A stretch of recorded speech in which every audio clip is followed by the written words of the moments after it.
The sun was just kissing the ancient stones of Barcelona, painting the city in hues of gold and rose.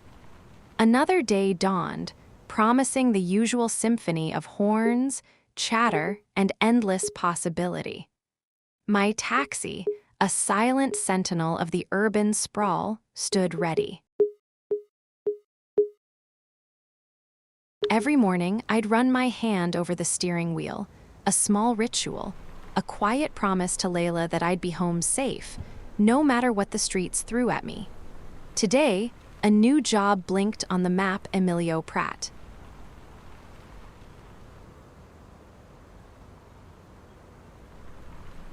Just a name, a destination, but in this city, every fare held a story, a universe waiting to unfold.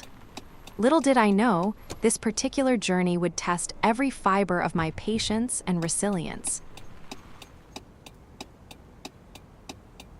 The city's pulse thrummed beneath my wheels, a familiar rhythm of stop and go. But beneath the surface, a subtle unease began to prickle. A spiderweb crack on the windshield, a small scar from a forgotten skirmish with a rogue pebble, caught the morning light.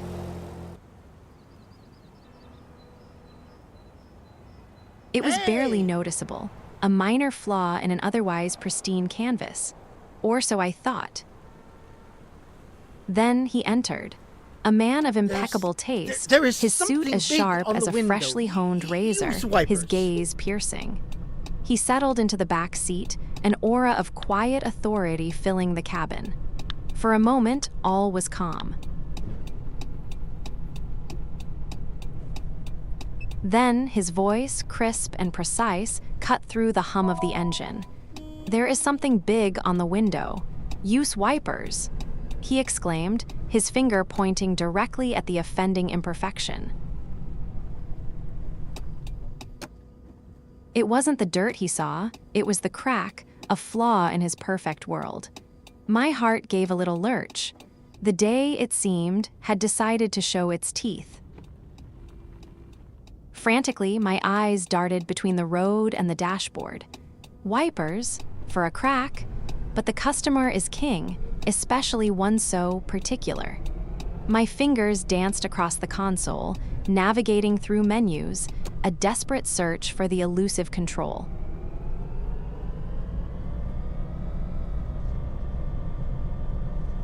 Finally, a click, a whir, and the wipers began their rhythmic sweep.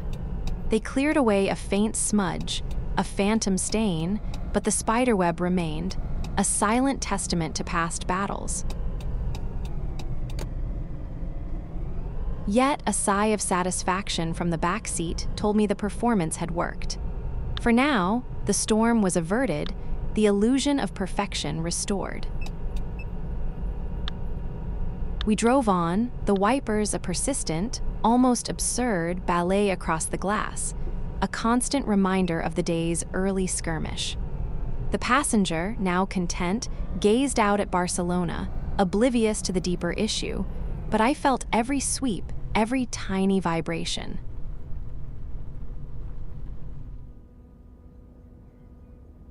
The sun climbed higher, baking the city in its golden embrace. I should The report you wipers, to the authorities. now an unnecessary distraction, had to go.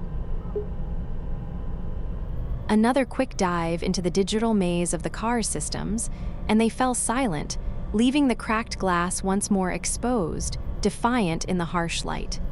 For a brief moment, a fragile peace settled. Then, the voice from the back, sharper this time, colder.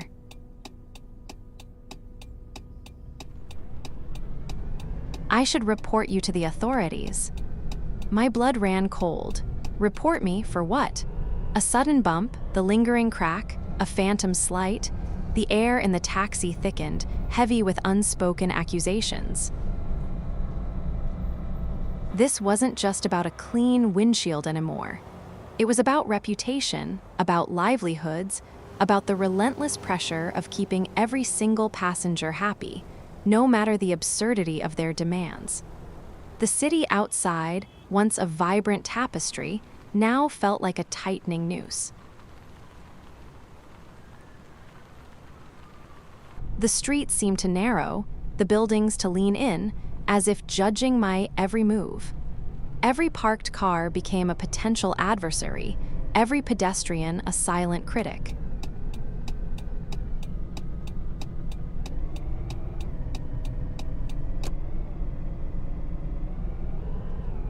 I gripped the wheel tighter, my knuckles white, navigating the labyrinthine alleys, past fragrant cafes and the blur of everyday life.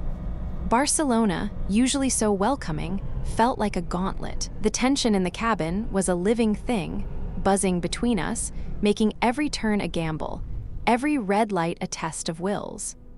Layla's face flashed in my mind, her calm smile, a stark contrast to the storm brewing inside my taxi. I just needed to get him to his destination, just get him out. Finally, the destination appeared, a beacon in the rising tide of frustration. The passenger, with a final, withering glance that spoke volumes of his lingering dissatisfaction, exited the vehicle. He was gone. The sigh that escaped me was a ragged thing, a mix of relief and exhaustion. The success screen glowed, a meager reward for a battle hard fought. Earnings, minimal. Patience bar, barely clinging to life. This, I thought, is the brutal poetry of a taxi driver's day. But the city, ever hungry, ever demanding, offered no respite. Another job blinked into existence, Philip Pearson. No time to dwell, no time to breathe. The show, as they say, must go on.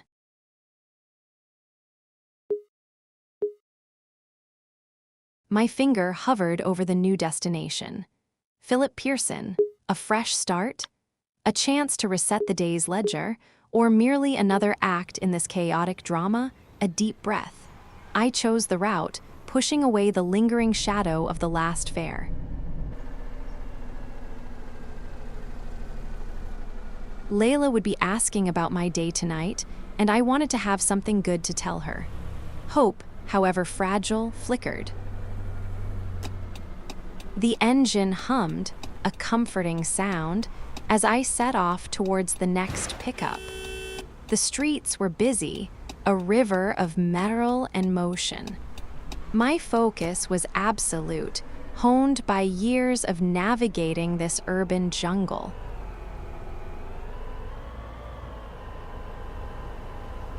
But sometimes, fate, or perhaps just a split-second lapse, has other plans. A sudden, sickening lurch. A deafening crunch of metal twisting and tearing. The world spun for a moment, then slammed back into focus. Emergency lights flashed, a desperate, strobe-like warning.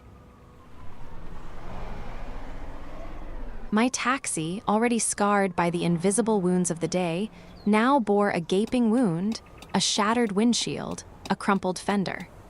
The spiderweb crack had been a mere whisper. This was a scream. The day hadn't just tested my limits, it had utterly obliterated them. This was it. This was the worst day. Through the splintered glass, Barcelona became a distorted mosaic of light and shadow. Visibility was a cruel joke, every turn a blind leap of faith. The emergency lights pulsed, a constant, nagging reminder of the chaos I was now embroiled in.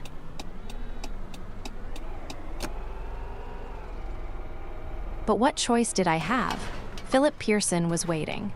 My taxi was a wreck, yes, but it still moved. And as long as it moved, I would too. Each meter covered was a triumph of sheer will over mounting despair.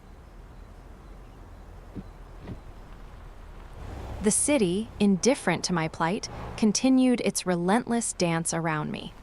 I felt like a wounded animal, limping through a forest, but still moving towards its den. Layla, I couldn't imagine her face if she saw the taxi now. I pulled up as close as I dared, the damaged front end protesting with every creak. Then, the final insult, a cold, digital message. Incorrect parking. Even the system was against me. But before I could even process that, Philip Pearson, a blur of indifference, opened the door and climbed in. He didn't flinch at the mangled front, the shattered glass, the blinking lights. Perhaps he thought it was art. Or perhaps, like so many, he just saw a taxi, a means to an end. The show, incredibly, was still going.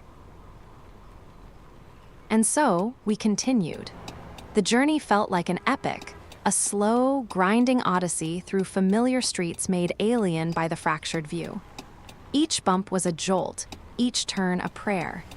The city's noise seemed amplified, its beauty muted by the chaos surrounding me. Yet a strange sense of calm began to settle. What else could go wrong?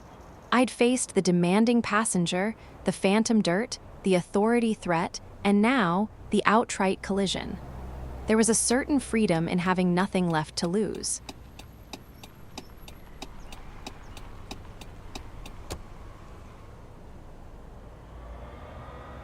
It was just me, the battered taxi, and the endless, winding streets of Barcelona.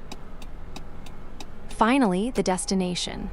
Philip Pearson exited, a fleeting shadow, and then he was gone. The success screen appeared, a simple confirmation of a task completed. Not a glorious triumph, perhaps, but a triumph nonetheless. A day that began with a whisper of trouble had roared into a full-blown storm, testing every ounce of my resolve. But I had navigated it. I had driven through the chaos, delivered my passengers, and, against all odds, kept the wheels turning.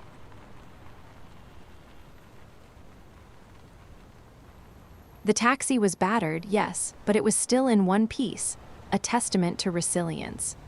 Tonight, when I tell Layla about my day, I'll tell her how Barcelona truly showed its teeth, but how, somehow, I managed to bite back. And tomorrow, the sun will rise again, and so will I.